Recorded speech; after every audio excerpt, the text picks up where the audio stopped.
आज की 11 बायो की क्लास में आपका स्वागत है। आज आपको पादप उत्तक के बारे में आगे जो विभज्योत की उत्तक अपन इससे पहले देखा था, अब अपन देखेंगे सेकंड पार्ट इसके पादप उत्तक का स्थायी उत्तक। जैसा कि अपन ने पहले देखा था कि विभज्योत की उत्तक जो है वो पुनः बारंबार विभाजित होता रहता है और विभाजित होने पर जो कोशिकाएं पुरानी हो जाती हैं, अब पुरानी होने पर वो कोशिकाएं क्या हो जाती है, स्थायी हो जाती है, उनमें विभाजन की क्षमता खत्म हो जाती है। तो ऐसी कोशिकाओं के समूह को स्थायी उत्तक कहा जाता है। जिनमें विभाजन की क्षमता खत्म हो जाती है वे स्थायी उत्तक कहलाते हैं।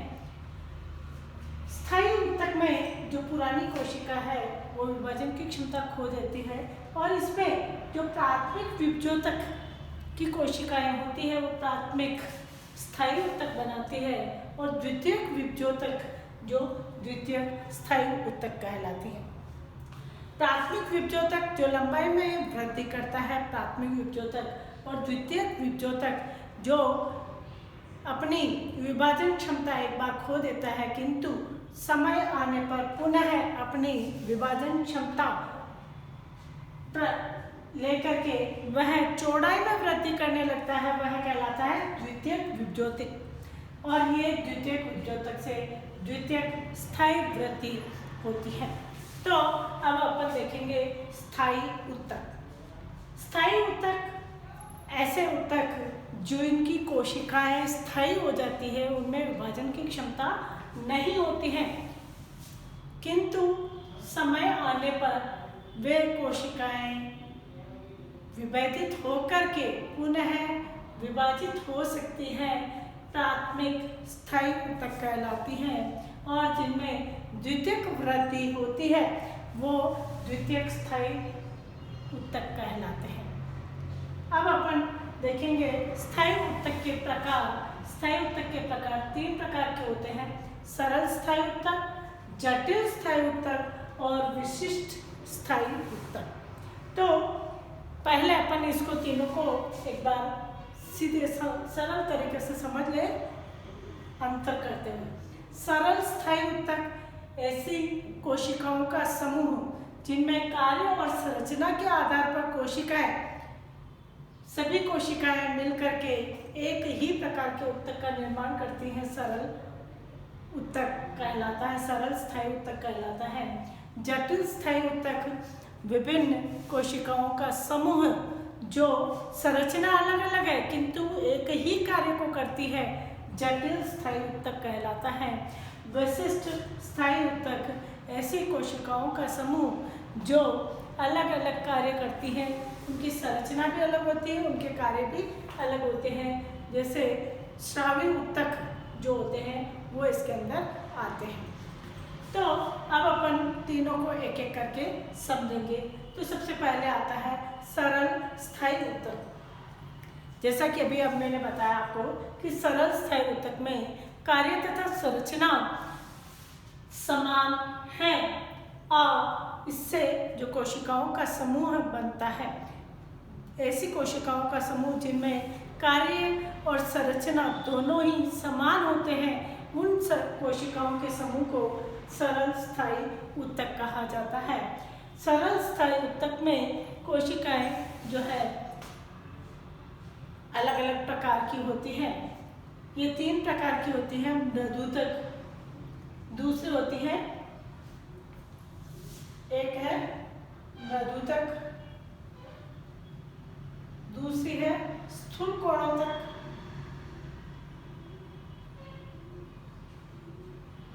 और तीसरी है दृढ़ोत्तक। ये 3 प्रकार की कोशिकाओं का समूह होता है। तो सबसे पहले अपन देखेंगे मृदुतक की कोशिकाएं। मृदुतक की कोशिकाएं किस प्रकार की होती हैं? तो मृदुतक की कोशिकाएं की संरचना जो है उसमें पतली झिल्ली युक्त, पतली कोशिका भित्ति युक्त, कोशिका भित्ति युक्त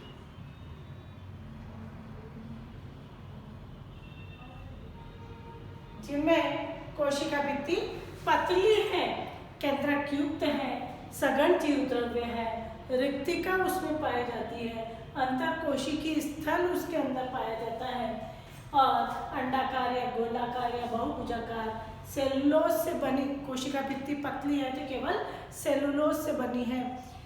तो ऐसी कोशिकाओं को मृदुतक कोशिकाएं कहा जाता है। ये इसका चित्र देखिए तो आप इस तरह से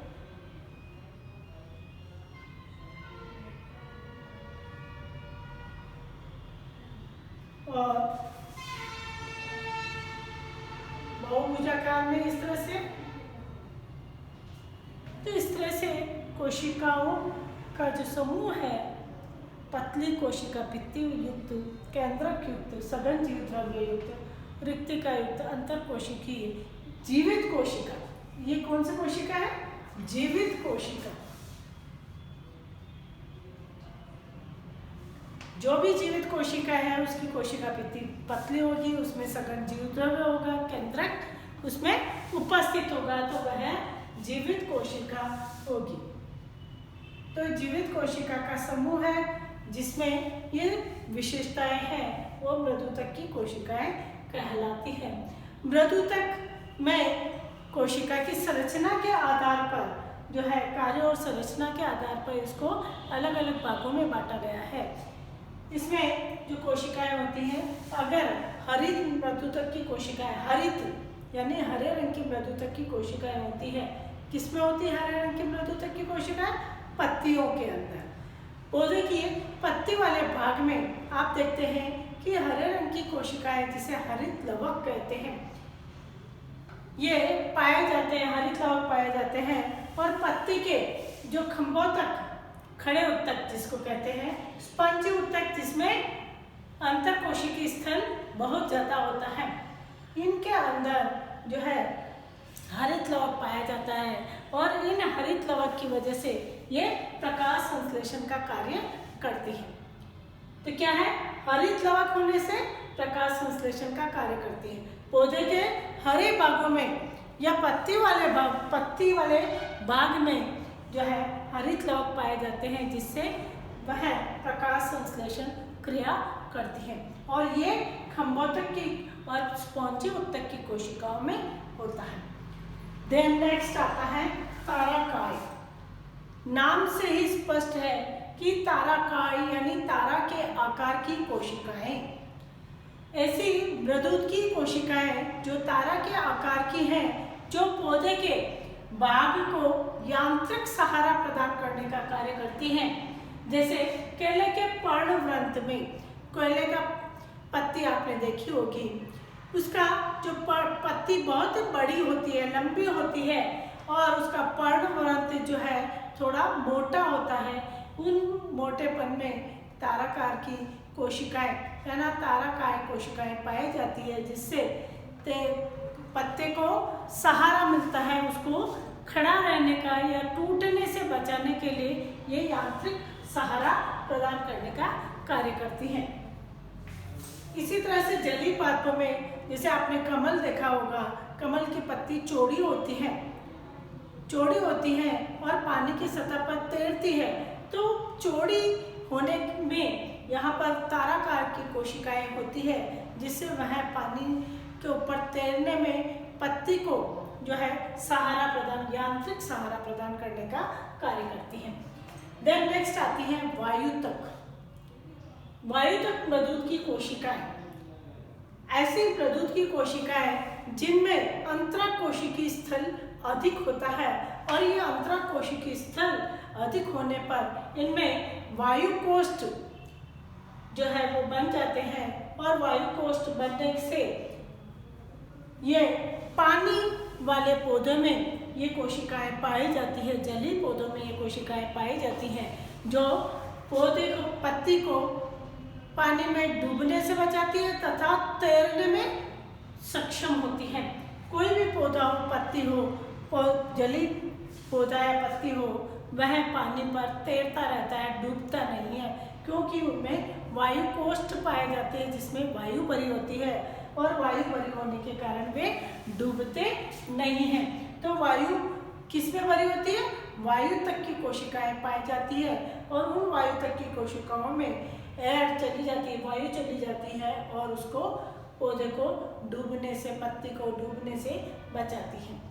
देन नेक्स्ट आता है दीर्घ मृदुतक की कोशिकाएं। दीर्घ मृदुतक की कोशिकाएं यानी कि मृदुतक की कोशिकाएं जो दीर्घ लंबी हो जाती हैं, बड़ी हो जाती हैं, बड़ी होकर के, लंबी होकर के वे शुंडाकार आकृति कर लेती हैं, दोनों तरफ से किनारे निकल जाते हैं और शुंड जैसी संरचना बन जाती है। उसमें ये कोशिकाएं जो द्विबीजपत्री पादपों के परिरंभ वाले क्षेत्र की जो कोशिकाएं हैं वो लंबी होकर के बड़ी हो जाती हैं। मृदुत की कोशिकाएं ही हैं लेकिन वे लंबी हो जाती हैं, इसलिए वे मृदुत की कोशिकाएं दीर्घ मृदुतक की कहलाती हैं। देन नेक्स्ट आती है विचित्र कोशिकाएं। ये कोशिकाएं जो है मृदुत की होती है और ऐसी कोशिकाओं में अपशिष्ट पदार्थ का संग्रहण होता है। ये मृदुत की कोशिकाएं अपशिष्ट पदार्थ का संग्रहण करती है। अपशिष्ट पदार्थ के रूप में क्या है?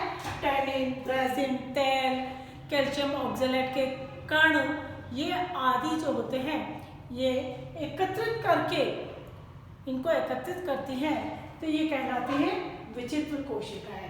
तो इन कोशिकाओं के डायग्राम देखें। हरित कोशिकाएं, लंबी कोशिकाएं, जो अपन पत्ती की संरचना पढ़ेंगे उसके अंदर पूरा आएगा आपके कि लंबी जो संरचनाएं होती है खंभ उत्तक की और दूसरी बाग की होती है स्पॉन्जी उत्तक की। तो ये स्पॉन्जी उत्तक और खंभोत्तक की कोशिकाओं के अंदर हरित लवक जो है वो पाया जाता है और हरित लवक के कारण ये प्रकाश संश्लेषण की क्रिया करके भोजन निर्माण में सहायक होती है। देन नेक्स्ट है ताराकाय। ये ताराकाय की कोशिकाएं हैं, तारे के आकार की हो जाती हैं और तारे के आकार की होकर के ये क्या है? जाल जैसी संरचना बना लेती है। जाल जैसी संरचना बनाने के कारण ये यांत्रिक सहारा प्रदान करता है। देन नेक्स्ट आता है वायु तक की कोशिकाएं। ये मृदुत की कोशिकाएं, मैंने इनको ग्रीन से जो है वायु कोष्ठ बनाए हैं ताकि आपको क्लियर हो जाए। रेड के अंदर ग्रीन वायु कोष्ठ बनाए हैं। ये मृदुत की कोशिकाएं हैं और इनमें अंतर कोशिकीय स्थल ज्यादा हो जाता है और ज्यादा होने के कारण ये वायु कोष्ठ जैसी संरचना बना लेती है जिसमें वायु बढ़ जाती है और वायु बढ़ने के कारण ये पानी पर तैरने का काम करती हैं। ये किसमें होती है? जलीय पादपों के अंदर पाई जाती है। दीर्घ मृदुतक लंबी हो जाती है कोशिकाएं जो परिरंभ बनाने का कार्य करती है। द्विबीजपत्री पादपों में परिरंभ बनाने का कार्य करती है। देन नेक्स्ट आता है अपने स्थूल कोणोत्तक। स्थूल कोणोत्तक की कोशिकाएं, ये स्थूल कोणोत्तक की कोशिकाएं जैसा कि अपन ने पढ़ा था मृदुतक की कोशिकाएं जीवित कोशिकाएं पतली झिल्ली वाली होती हैं, लेकिन नाम से ही स्पष्ट है स्थूल कोण जो है वो स्थूलित हो जाते हैं। कोणों पर स्थूलन आ जाता है, वो स्थूल कोणोत्तक की कोशिकाएं कहलाती हैं। जीवित कोशिकाएं हैं,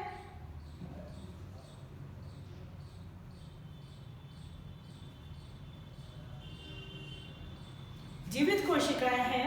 कोशिका भित्ति थोड़ी निक्षेपण के कारण स्थूलित हो जाती है, थोड़ी मोटी हो जाती हैं और इनमें जो स्थूलन है वो सेलुलोज, हेमीसेलुलोज तथा पेक्टिन का निक्षेपण।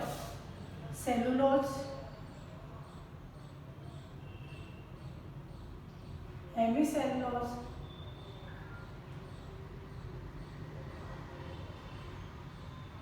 व पेक्टिन निक्षेपण।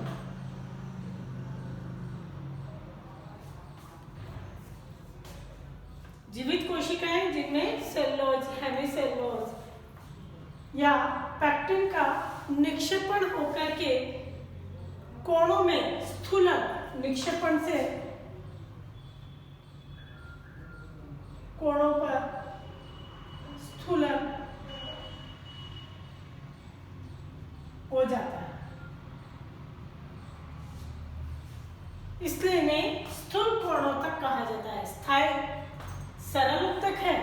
एक ही संरचना और कार्य जो है, एक ही प्रकार की कोशिकाओं के समूह है जिसकी कार्य और संरचना समान है, वह सरल उत्तक है। लेकिन यहाँ पर उन कोशिकाओं का समूह में कोशिका भित्ति पर सेलुलोज, हेमिसेलुलोज या पेक्टिन का निक्षेपण होकर के स्थूलन आ जाता है। उस स्थूलन के द्वारा जो कोशिकाओं का समूह बनता है वो स्थूल कोणोत्तक की कोशिकाएं कहलाती हैं। ये कोशिकाएं जो है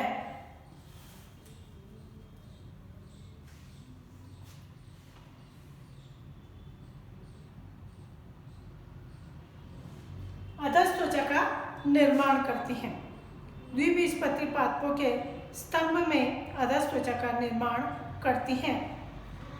द्विबीजपत्री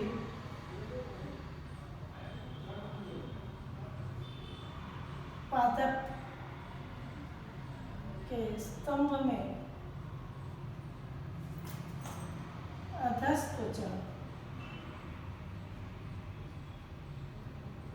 का निर्माण।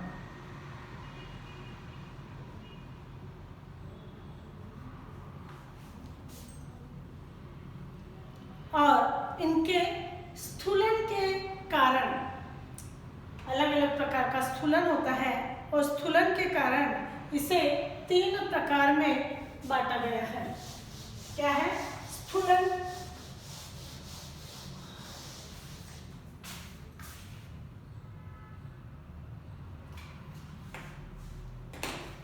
निक्षेपण से स्थूलन के कारण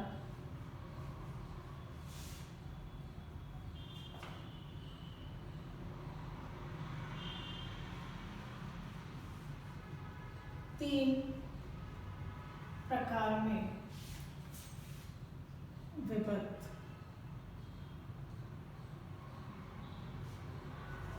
पहला है इसमें कोणी, दूसरा है स्तरित,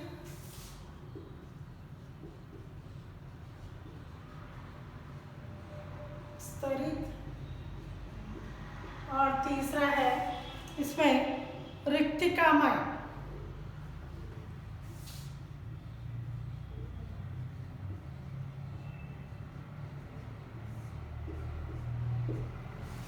स्थूलन 3 प्रकार से होता है। अगर कोणों पर स्थूलन है, जैसे ये कोशिकाएं हैं,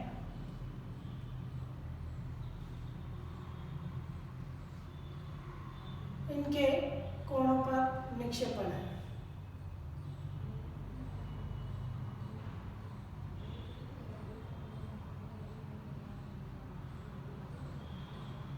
इस तरह से कोणों पर स्थूलन जिनमें होता है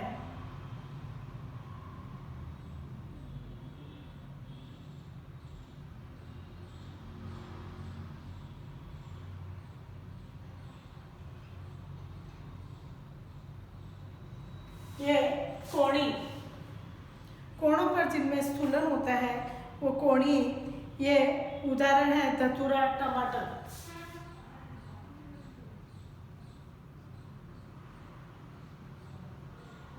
स्तरित में स्तरों पे स्थूलन आता है, स्पर्श रेखी स्थूलन।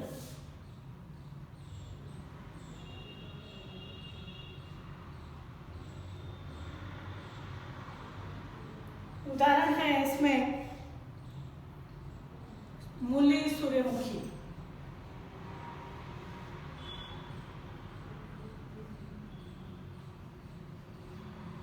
और तीसरा है स्पर्श रिक्तिकामय। इसमें कोशिकाओं के बीच में अंतराकोशिकी स्थल में, जैसे ये कोशिकाएं हैं और ये इनके अंतराकोशिकी स्थल में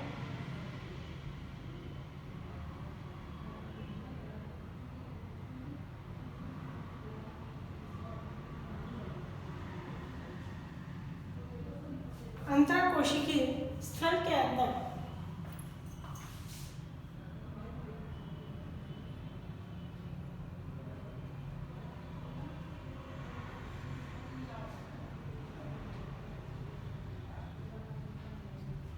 अंतराकोशिकीय स्थूलन हो जाता है वह रिक्तिकामय स्थूलन कहलाता है।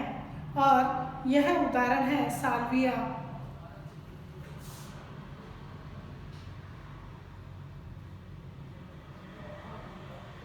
कुकुरबिटा,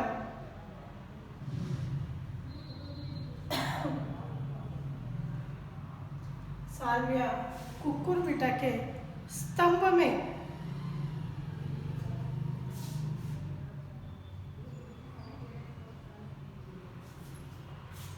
जो स्थूलन आता है वो कहलाता है रिक्तिकामय, यानी कोशिकाओं के मध्य जो अंतराकोशिकीय स्थल है उनमें स्थूलन आता है वो रिक्तिकामय स्थूलन। स्तरित स्पर्श रेखीय स्थूलन, जैसे कोशिका एक के नीचे कोशिका जमी हुई है तो ये कोशिका यानी पूरी कोशिका में ये जो स्थलन आता है वो कहलाता है स्तरित। रिक्तिकामय अंतरकोशिकीय स्थलों के बीच जो स्थूलन बनता है वो कहलाता है रिक्तिकामय। अब इसके बाद आता है अपना दृढ़ोतक। सॉरी, इसके कार्य, स्थूल कोणोतक के कार्य, यह जो है स्थूल कोणोतक के कार्य लिख लें अपन।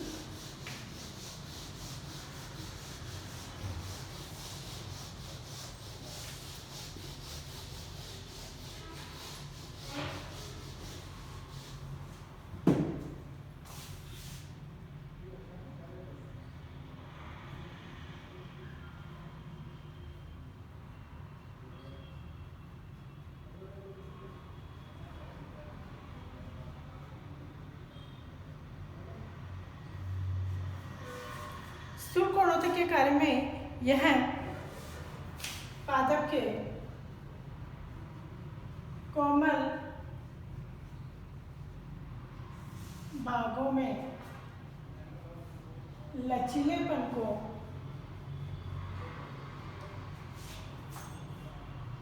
दृढ़ता प्रदान करता है।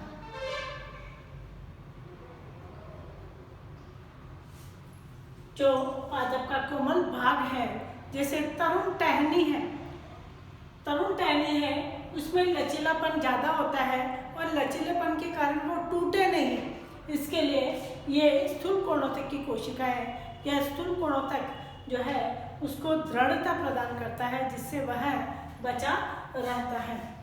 दूसरा है किसी आघात से घाव होने पर कोशिकाओं में पुनः घाव बढ़ने की क्षमता। किसी कोशिका के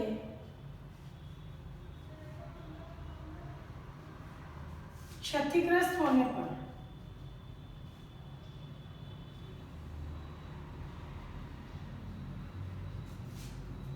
पुनः विभाजित होकर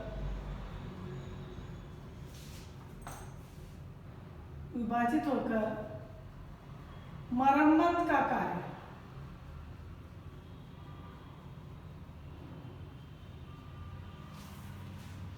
मान लीजिए जैसे अपन किसी भाग को, पौधे के किसी भाग को तोड़ रहे हैं और किसी तने पर कट लग गया है, तो उस कट को भरने के लिए स्थूल कोणोतक की कोशिकाएं जो है पुनः विभाजित होकर के उस घाव को भरने का कार्य करती है। तीसरा है हरित लवक। कभी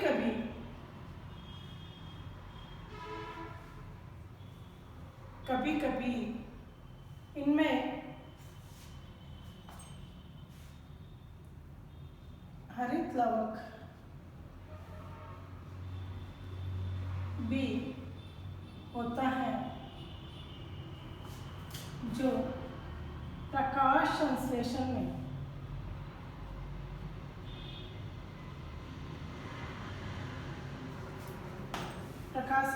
द्वारा भोजन निर्माण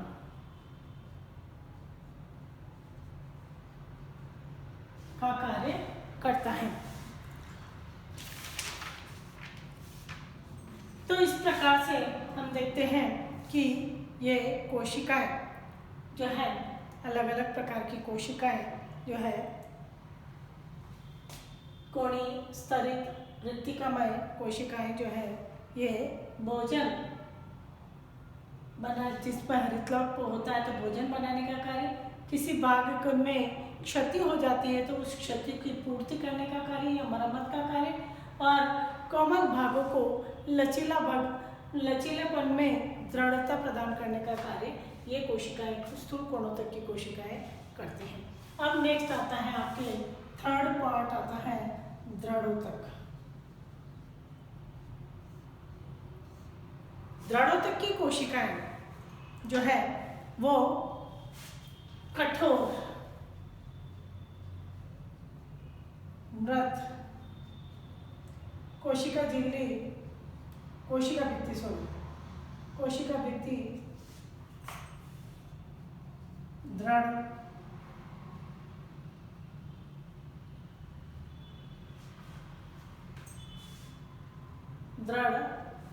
जीव द्रव्य अनुपस्थित,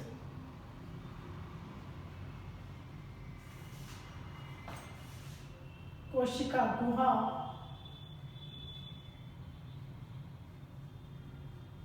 बहुत छोटी,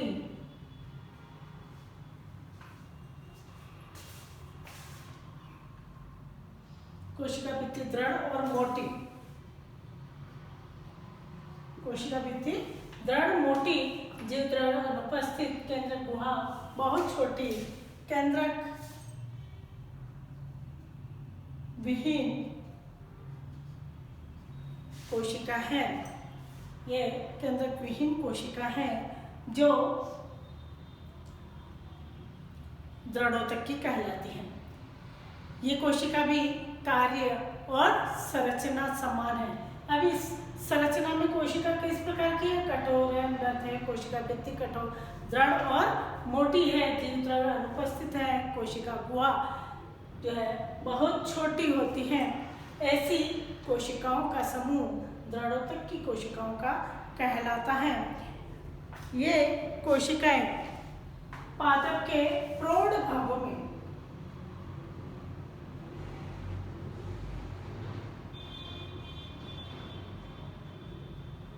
यानी कौन से हुए? बहुवर्षीय।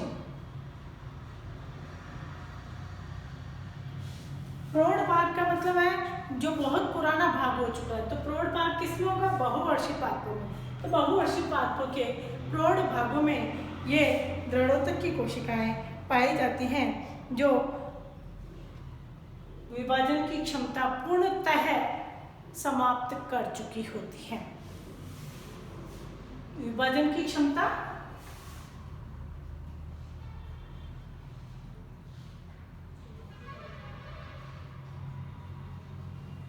पूर्णतः समाप्त,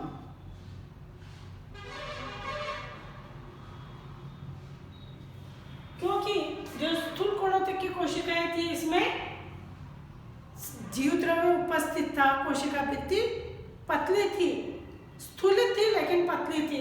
यहाँ पर कोशिका भित्ति मोटी है, जीव द्रव्य अनुपस्थित है या जीव द्रव्य सिकुड़ करके जो है एक छोटी सी गुहा बना लेता है।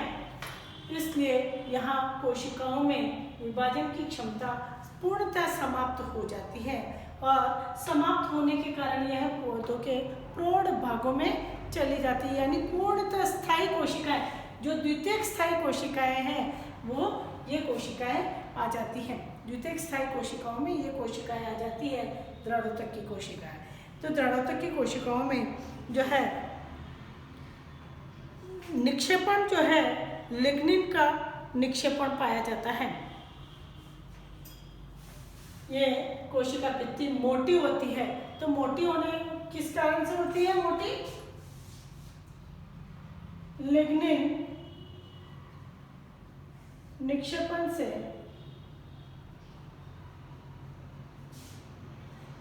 कोशिका भित्ति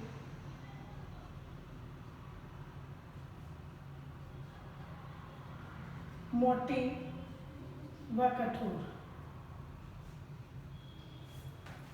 यानी इसमें निक्षेपण किसका है? लिग्निन का निक्षेपण है, इससे पहले कोणीय स्थूल कोणों तक में जो है वहाँ निक्षेपण केवल सेलुलोज हेमी सेलुलोज का निक्षेपण था जो उसको लचीलापन प्रदान करता है। यहाँ पर लिग्निन का निक्षेपण है जो इसको कठोरता, मोटापन, कठोरता प्रदान करता है। इसमें निक्षेपण की लंबाई के आधार पर इन्हें दो भागों में विभक्त किया है। निक्षेपण की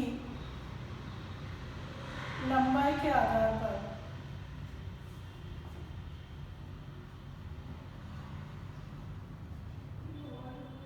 दो भागों में विभक्त। दृढ़ोतक रेशे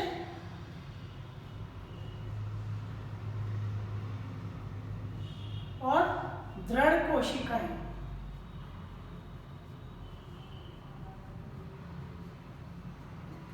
दृढ़ोतक रेशे यानी रेशे है यानी लंबी हो जाती है, इसमें कोशिकाएं लंबी और इनमें निक्षेपण जो है लंबा होता है। तो ये कोशिकाएं लंबी नुकीले सिरे वाली होती हैं। ये दृढ़ोतक रेशे जैसे जूट, पटसन जो है उनके अंदर जो कोशिकाएं होती है वो दृढ़ोतक की कोशिकाएं रेशे होते हैं। और दृढ़ कोशिकाएं जो कोशिका होती है, छोटी होती कोशिका और निक्षेपण के कारण यह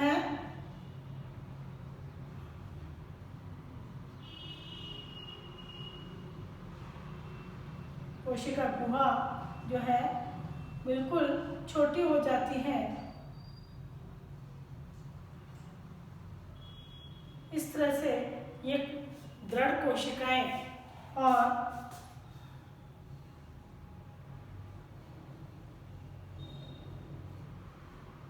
ये इस तरह से जो लंबी हो जाती है कोशिकाएं,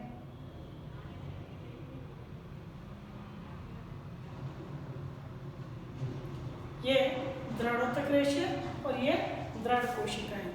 तो दृढ़ोतक कोशिकाएं, दृढ़ोतक रेशे जूट, पटसन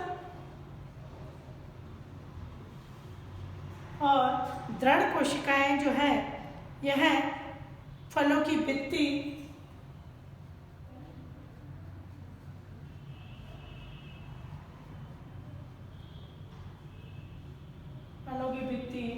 नारियल की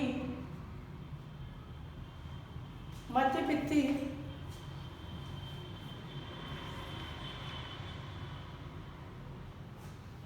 नारियल की अंत भित्ति,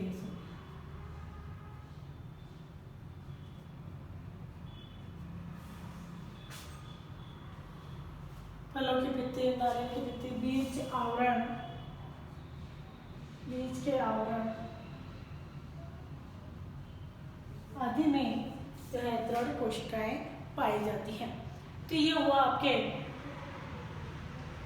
सरल स्थायी ऊतक। अब इसके बाद नेक्स्ट आएगा जटिल स्थायी ऊतक। ये नेक्स्ट वीडियो में देखेंगे। धन्यवाद।